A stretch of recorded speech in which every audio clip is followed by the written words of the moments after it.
Pride and Prejudice by Jane Austen, Chapter 58. Instead of receiving any such letter of excuse from his friend as Elizabeth half expected Mr. Bingley to do, he was able to bring Darcy with him to Longbourn before many days had passed after Lady Catherine's visit. The gentlemen arrived early, and before Mrs. Bennet had time to tell him of their having seen his aunt, of which her daughter sat in momentary dread, Bingley, who wanted to be alone with Jane, proposed their all walking out. It was agreed to. Mrs. Bennet was not in the habit of walking. Mary could never spare time, but the remaining 5 set off together. Bingley and Jane, however, soon allowed the others to outstrip them. They lagged behind, while Elizabeth, Kitty, and Darcy were to entertain each other. Very little was said by either. Kitty was too much afraid of him to talk. Elizabeth was secretly forming a desperate resolution, and perhaps he might be doing the same. They walked towards the Lucases because Kitty wished to call upon Maria, and as Elizabeth saw no occasion for making it a general concern, when Kitty left them she went boldly on with him alone. Now was the moment for her resolution to be executed, and while her courage was high, she immediately said, "Mr. Darcy, I am a very selfish creature, and for the sake of giving relief to my own feelings care not how much I may be wounding yours. I can no longer help thanking you for your unexampled kindness to my poor sister. Ever since I have known it, I have been most anxious to acknowledge to you how gratefully I feel it. Were it known to the rest of my family, I should not have merely my own gratitude to express." "I am sorry, exceedingly sorry," replied Darcy, in a tone of surprise and emotion, "that you have ever been informed of what may, in a mistaken light, have given you uneasiness. I did not think Mrs. Gardiner was so little to be trusted." "You must not blame my aunt. Lydia's thoughtlessness first betrayed to me that you had been concerned in the matter, and of course I could not rest till I knew the particulars. Let me thank you again and again, in the name of all my family, for that generous compassion which induced you to take so much trouble and bear so many mortifications for the sake of discovering them." "If you will thank me," he replied, "let it be for yourself alone. That the wish of giving happiness to you might add force to the other inducements which led me on, I shall not attempt to deny. But your family owe me nothing. Much as I respect them, I believe I thought only of you." Elizabeth was too much embarrassed to say a word. After a short pause, her companion added, "You are too generous to trifle with me. If your feelings are still what they were last April, tell me so at once. My affections and wishes are unchanged, but one word from you will silence me on this subject for ever." Elizabeth, feeling all the more than common awkwardness and anxiety of his situation, now forced herself to speak, and immediately, though not very fluently, gave him to understand that her sentiments had undergone so material a change since the period to which he alluded, as to make her receive with gratitude and pleasure his present assurances. The happiness which this reply produced was such as he had probably never felt before, and he expressed himself on the occasion as sensibly and as warmly as a man violently in love can be supposed to do. Had Elizabeth been able to encounter his eye, she might have seen how well the expression of heartfelt delight diffused over his face became him. But though she could not look, she could listen, and he told her of feelings which, in proving of what importance she was to him, made his affection every moment more valuable. They walked on, without knowing in what direction. There was too much to be thought and felt and said for attention to any other object.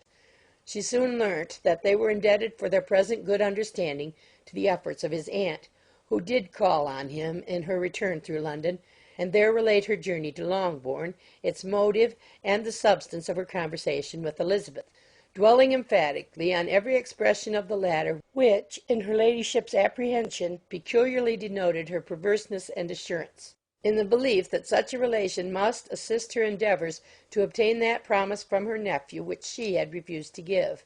But unluckily for her ladyship, its effect had been exactly contrariwise. "It taught me to hope," said he, "as I had scarcely ever allowed myself to hope before. I knew enough of your disposition to be certain that, had you been absolutely irrevocably decided against me, you would have acknowledged it to Lady Catherine, frankly and openly."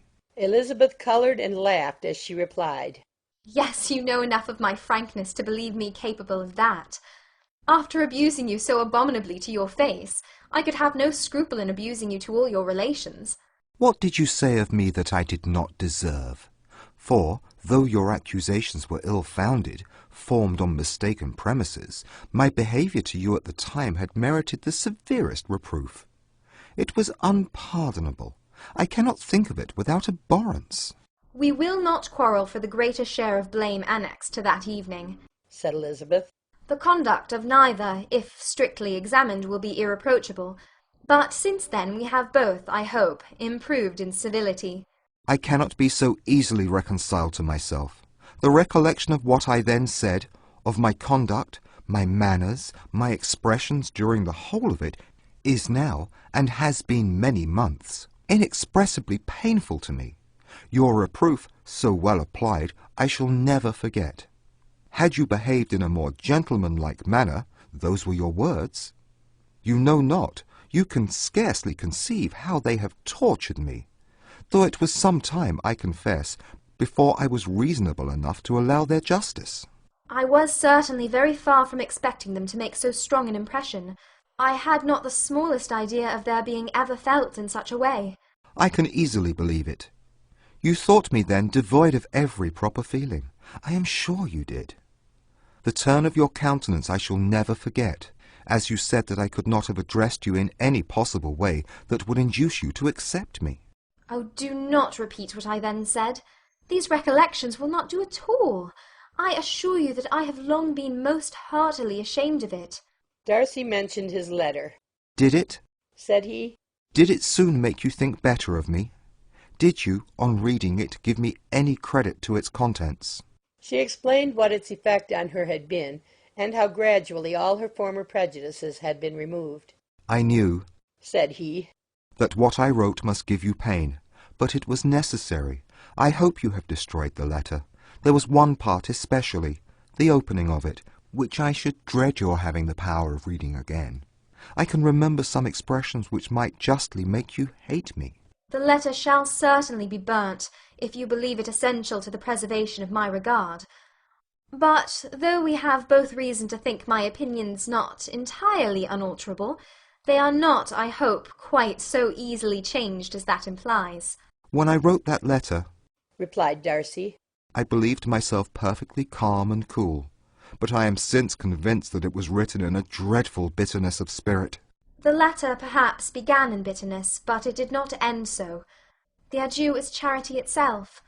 But think no more of the letter. The feelings of the person who wrote, and the person who received it, are now so widely different from what they were then, that every unpleasant circumstance attending it ought to be forgotten. You must learn some of my philosophy. Think only of the past as its remembrance gives you pleasure. I cannot give you credit for any philosophy of the kind. Your retrospections must be so totally void of reproach that the contentment arising from them is not of philosophy, but, what is much better, of innocence. But with me it is not so. Painful recollections will intrude which cannot, which ought not, to be repelled.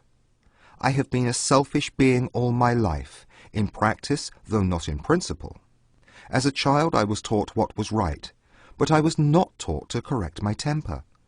I was given good principles, but left to follow them in pride and conceit. Unfortunately, an only son, for many years an only child, I was spoilt by my parents, who, though good themselves, my father particularly, all that was benevolent and admirable, allowed, encouraged, almost taught me to be selfish and overbearing, to care for none beyond my own family circle, to think meanly of all the rest of the world, to wish at least to think meanly of their sense and worth compared with my own.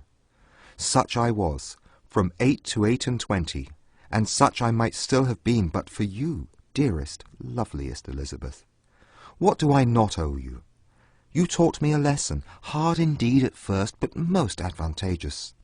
By you I was properly humbled. I came to you without a doubt of my reception. You showed me how insufficient were all my pretensions to please a woman worthy of being pleased. Had you then persuaded yourself that I should? Indeed I had. What will you think of my vanity? I believed you to be wishing, expecting my addresses. My manners must have been in fault, but not intentionally, I assure you. I never meant to deceive you, but my spirits might often lead me wrong. How you must have hated me after that evening! Hate you? I was angry, perhaps, at first, but my anger soon began to take a proper direction.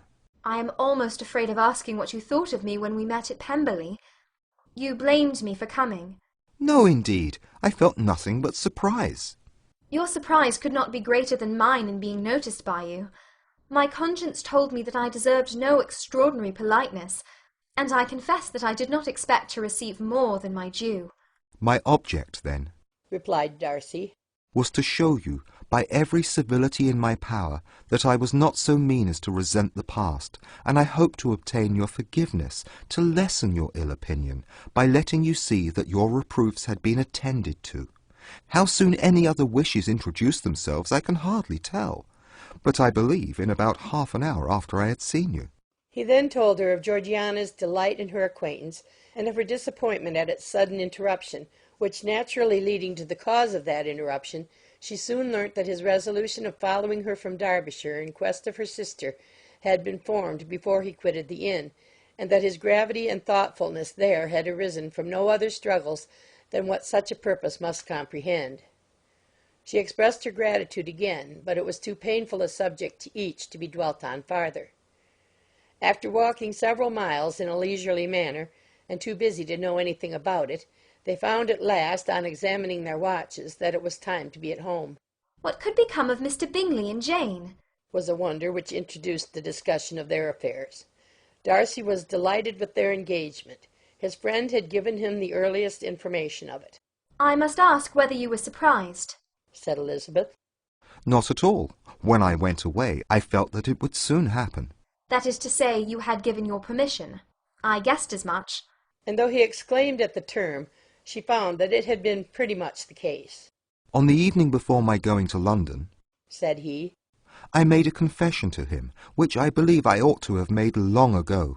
I told him of all that had occurred to make my former interference in his affairs absurd and impertinent. His surprise was great. He had never had the slightest suspicion. I told him, moreover, that I believed myself mistaken in supposing, as I had done, that your sister was indifferent to him.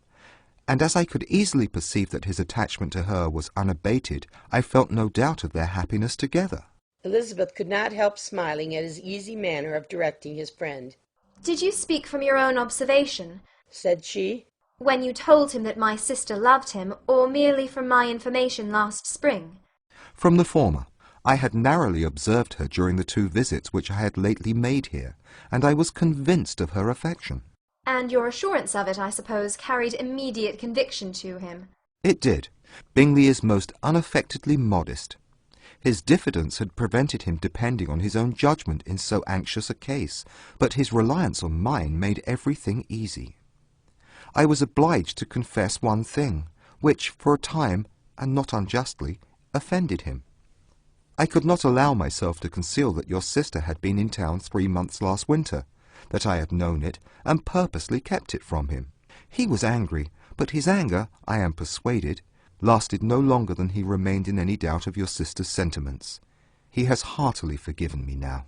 Elizabeth longed to observe that Mr. Bingley had been a most delightful friend, so easily guided that his worth was invaluable, but she checked herself.